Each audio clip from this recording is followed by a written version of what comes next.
Center. Good morning and thank you for joining us, gentlemen. Good morning. Good morning. Good morning, gentlemen. First of all, the question is for Dr. El Kady.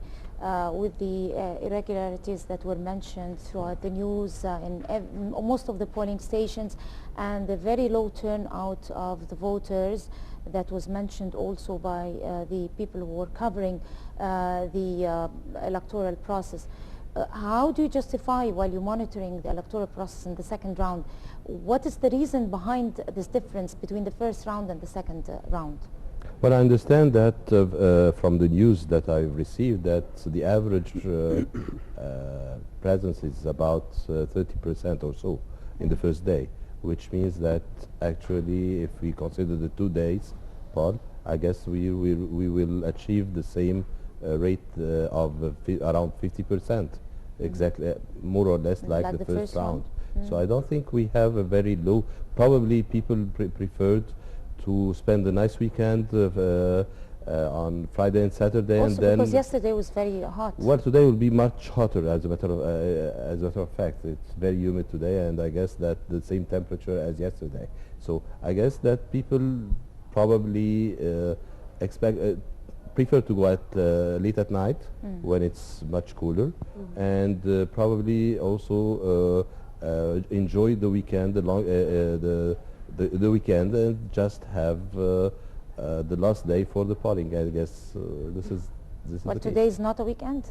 No, yesterday it was. Yeah, but today is not. Today is not. We'll but have to many see of what's the going to happen. Yes, Okay. but it is announced that it's a vacation for the governmental sector. Yes. This means 6.5 million employees. Yes. Now, the fact that Dr. Ahmed, and I would like to direct the question to you, people were very excited in the voting process at the beginning, and although 50 million Egyptian voters were eligible to vote, in the first phase, around 24 million voters only went down to polling stations, although there was a variety of candidates and who belonged to different ideologies and political groups, if I may say. But at this phase, people are more disappointed because it resulted back down to choosing between two candidates who are not better than each other in all means, whether it's someone who belonged to the previous regime or Muslim Brotherhood candidate.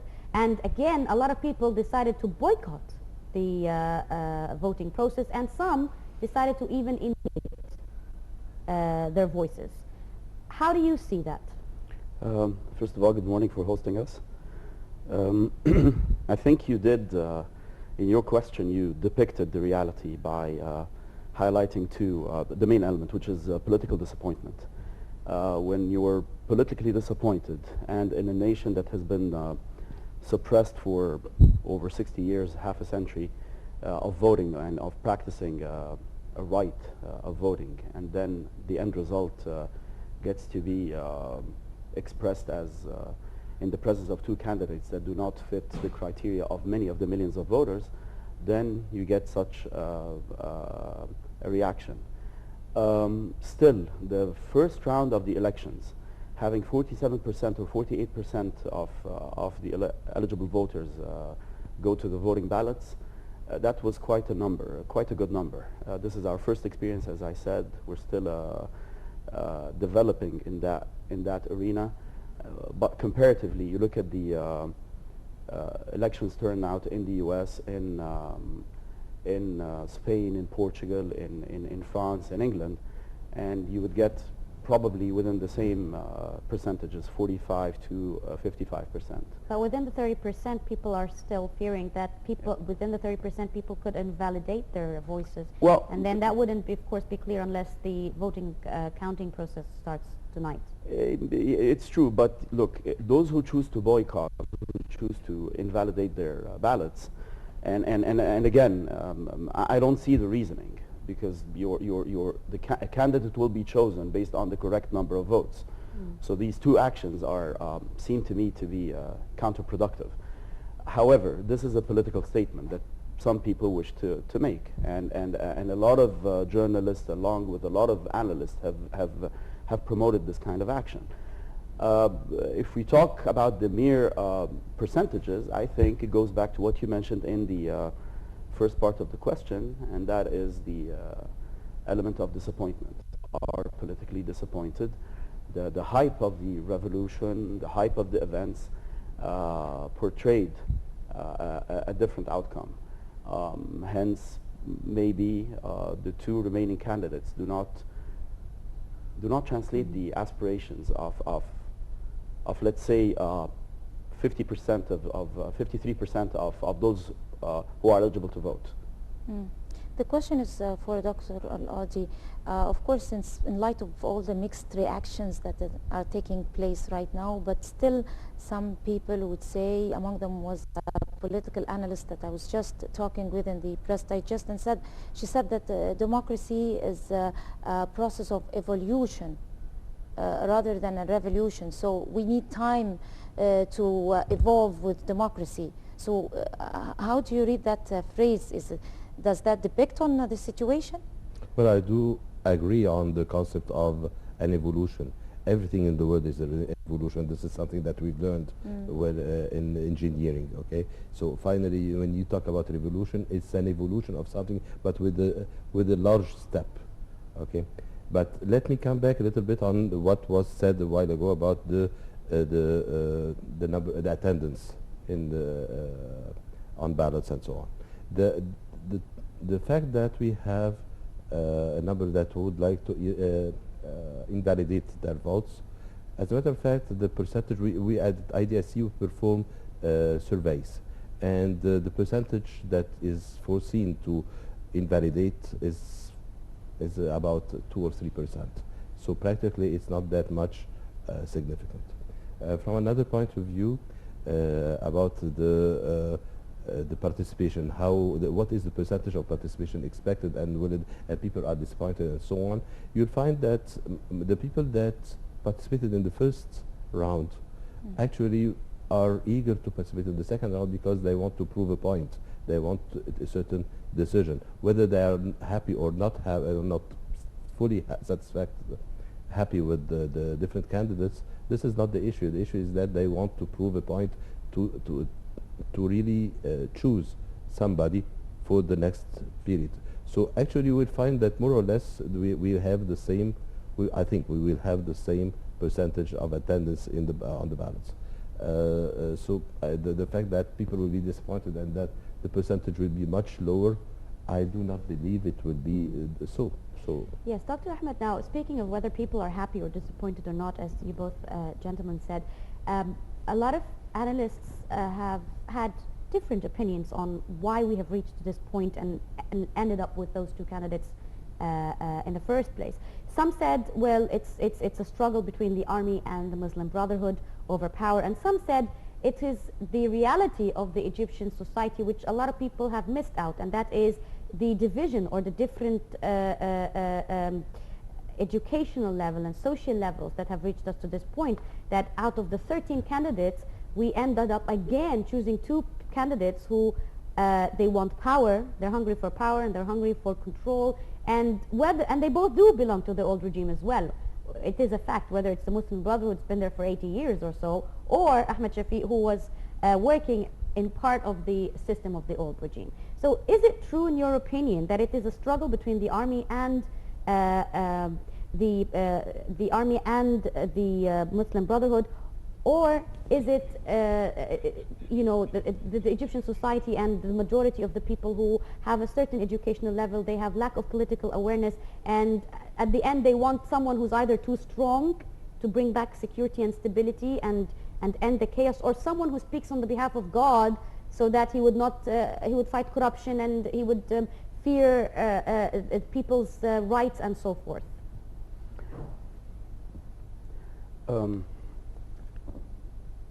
An electoral process goes down to the people. It's an act of empowering the people.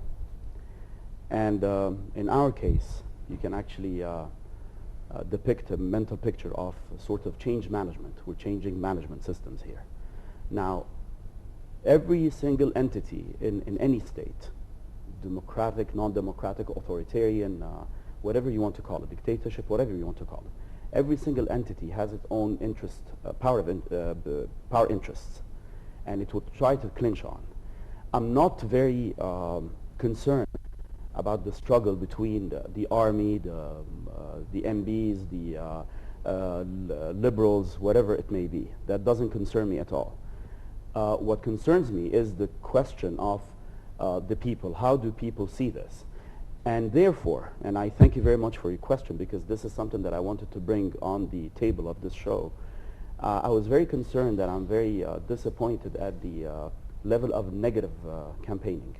I did not want to see a lot of negative campaigning, and this is what actually happened to a great extent. This is a country that is a developing nation. We have enormous economic, social problems and political problems, as a matter of fact. What I would wanted to see is a constructive model, and that the candidates, all candidates from the start of the elections process, they would call upon their constituencies to, through a message of constructive debate rather than the fear factor. And what we have before us now is every side of the aisle is trying to convince the other one that if you bring the other party into power, then we are at stake of losing X, Y, Z. And this is a tremendous fear issue. And if I may add a small point on evolution versus revolution, as stated from your esteemed guest. Right, I would have all the pleasure to allow you to continue as long as you can, but if you allow me to interfere here, because we have Ahmed Nader, he's on hold. Sure. He's right now situated in the Ahliya Mansoura, in one of the polling stations there. Good morning, Ahmed. Yes, Dina? Good morning. Would you tell us what's happening on your end? Well, right now I'm at my polling station, which I am at right now is Ahmed Zawaid's preparatory school in the governorate of Al-Bahrahliya, and its capital Al Mansoura. It has 4,182 registered voters. Considering yesterday, which was the first day of the presidential runoff, it was kind of a disappointing in terms of turnout, because even though the numbers of voters rose after sunset, after 6 p.m., and with the better weather and the sun going down, it's still, we hadn't seen the same numbers that participated in the first round of the election a couple of weeks ago. But it was so obvious that young people, or young men and women, or at least the majority of them, thought that voting after sunset would be a better idea, considering the weather, and it's surely a better idea. Because a lot of them were here, especially starting from 7 p.m. So people just started flooding in. The governorate of Al-Bahrahliya is kind of a heavy one. It has more than 3,657,691 voters. It includes 1,032 polling centers.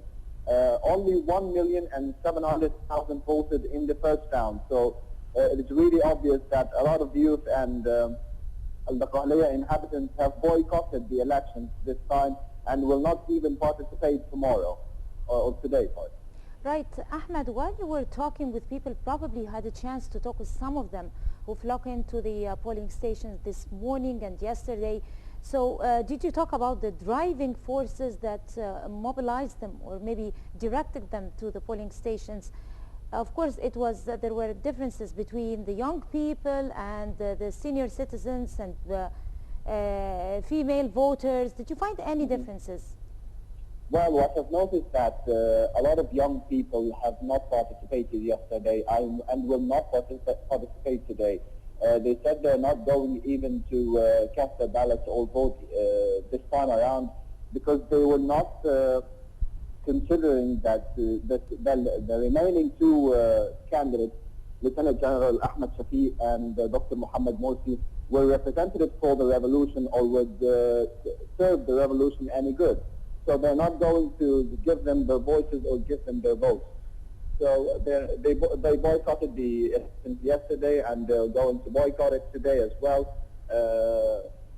and hoping that and thinking that especially that females were also weren't represented at all yesterday. I have seen about 5 girls in my